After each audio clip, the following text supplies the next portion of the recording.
Good morning, chaps. Welcome to a chilly Donington Park. Apologies for any wind noise. I've forgotten my wind muff.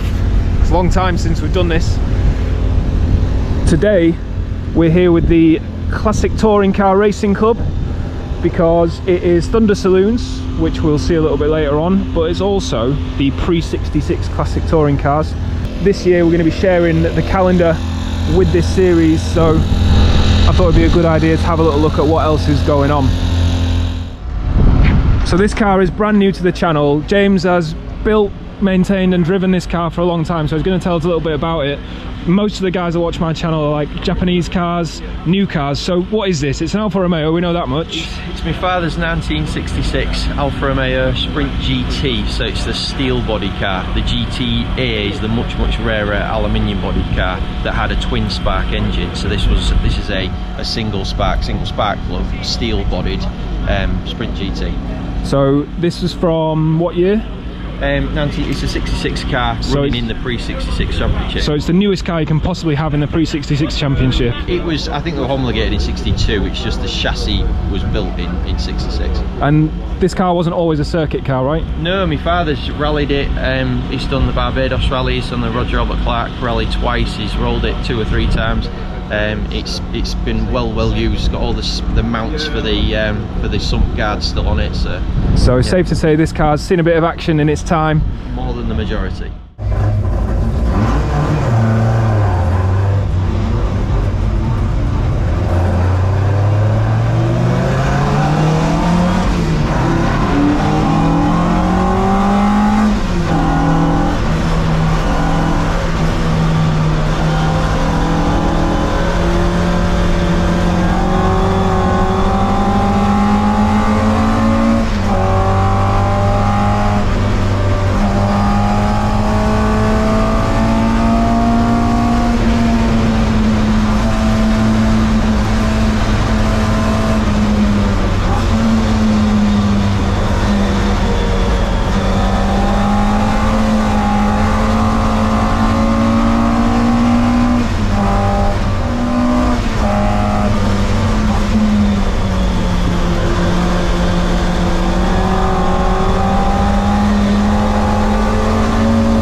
Qualifying for the pre-66 cars finished. It's a really good grid, there's 28 cars, loads of variation, some really interesting stuff. That's one of the best things about this club, is there's lots and lots of different cars.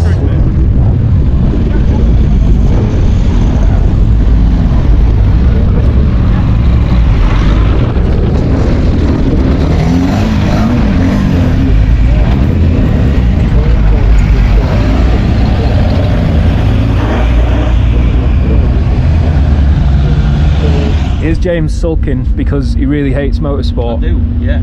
So just coming from qualifying, and the car's just undergone a major overhaul because it's had an oil leaking issue. There was a cracked sump which James thought was the reason for it. Turns out that is not the reason. It's still losing a little bit of oil. We think it could be the dipstick tube. It's definitely on the intake side of the engine because the exhaust side of the engine is bone dry, which is lucky because you don't want oil on a hot exhaust manifold.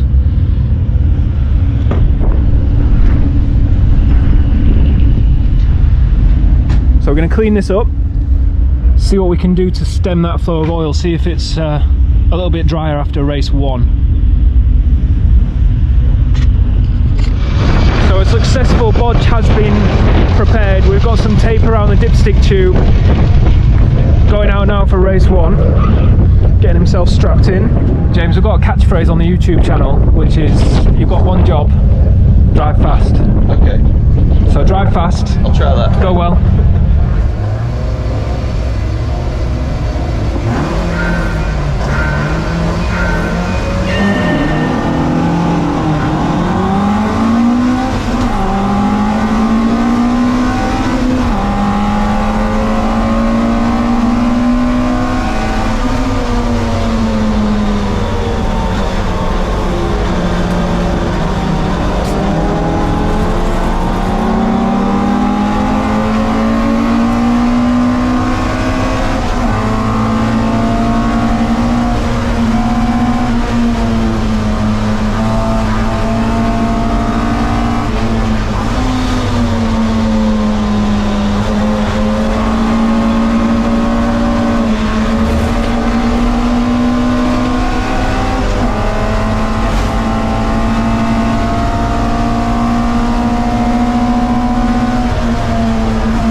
unfortunately the Alfa is cutting the weekend short. It's not had a good time in the race, down on power on the straights, still losing oil from an undisclosed location in the engine.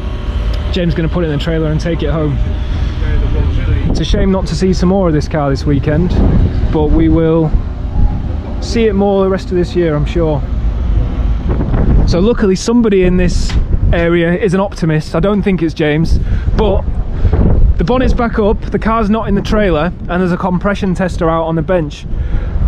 Gonna compression test it and see if there's an issue with the head, which has actually just been replaced. I didn't mention that earlier in the video, but we're gonna try and find where it's losing oil from, and fingers crossed that's where it's losing the power from. Maybe it's something we can fix. They don't have another race until tomorrow in this series, so we've got a bit of time to make it right. This is one of those moments that's either gonna really make us happier or really ruin the day even more. Should it be? So compression across all cylinders is about the same, so we've not got a leak out of one of the cylinders between the block and the head. 115, 120.